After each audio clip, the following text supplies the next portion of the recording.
Good morning, everyone. Here are the Sanibel Island updates as of October 11th, 2022, day 13 of hurricane recovery.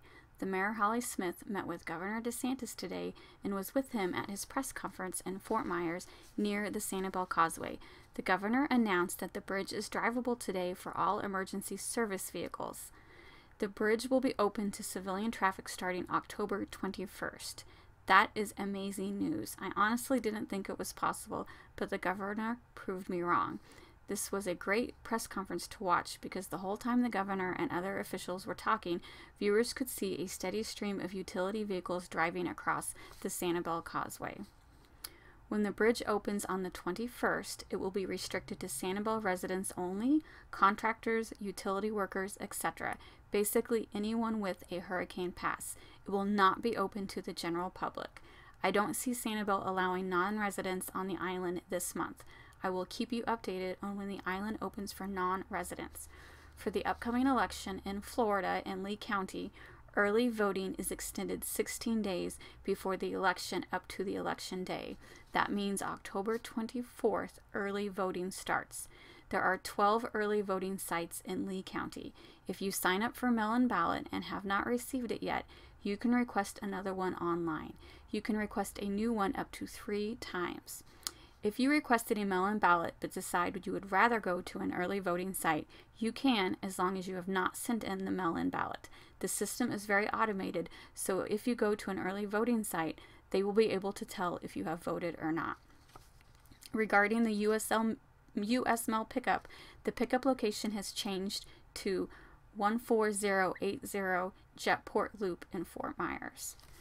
Today is the 7th day residents have been allowed to return to their houses to check out the damage. Several residents are concerned about seeing footprints in their home. This could be left over by the Urban Search and Rescue, but if you are concerned, feel free to call the police department and they will investigate. The electric company had 350 trucks with linesmen cross the bridge today and 50 trucks with equipment. There is no status update on when electric will be restored. As I have mentioned before, the electrical grid was hardest hit on Sanibel and basically has to be rebuilt. Island Water would like to remind residents to not block or cover the water meter boxes excuse me, with debris or garbage. It sounds like all the residents have their water meter boxes in the front yard. The boxes need to be clear for when the water is turned back on. No update on when that will be. Wildlife update. 2 coyotes were spotted on one side of the island and 2 more were spotted on the other side of the island. Most residents were happy with that news, but not everyone is a fan of coyotes. Apparently they eat the iguanas. Since the iguanas are an invasive species, I would think the residents would be happy there is some sort of population control. Unfortunately, there is no news on the ferry service today. The city manager still has to work out an issue before he can announce that service. Since residents are slowly returning to the island, the next big concern is the rebuilding process. MySanibel.com, which is the city's official website, posted a list of small repairs today that homeowners can do without obtaining a building permit.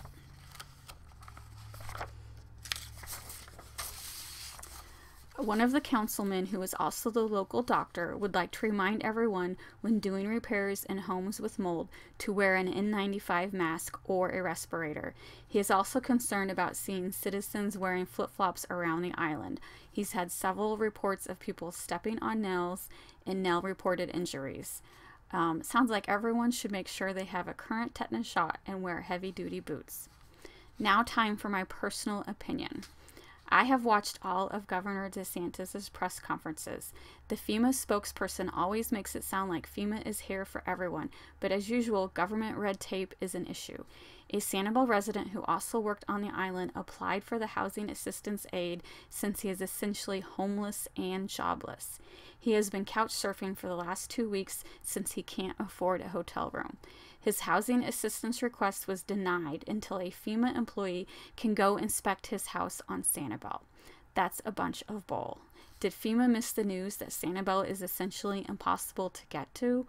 Why didn't they direct him to one of the hotels that supposedly FEMA is paying for? Where do they expect him to stay until a FEMA inspector can get to Sanibel? Sounds like there is a flaw in this program. I really thought the program worked by giving him hotel options instead of basically saying you're on your own until someone gets to Sanibel. Luckily, the Sanibel mayor and manager were very concerned and asked to speak with him after today's meeting. Hopefully they will find him a place to stay while they get a hold of their FEMA contact. That was definitely a disappointing story. I realize FEMA is overwhelmed and there's like over 300,000 claims, but I kind of feel like people who are homeless need to be a top priority. But anyway, that's my opinion. I will be back tomorrow with further updates.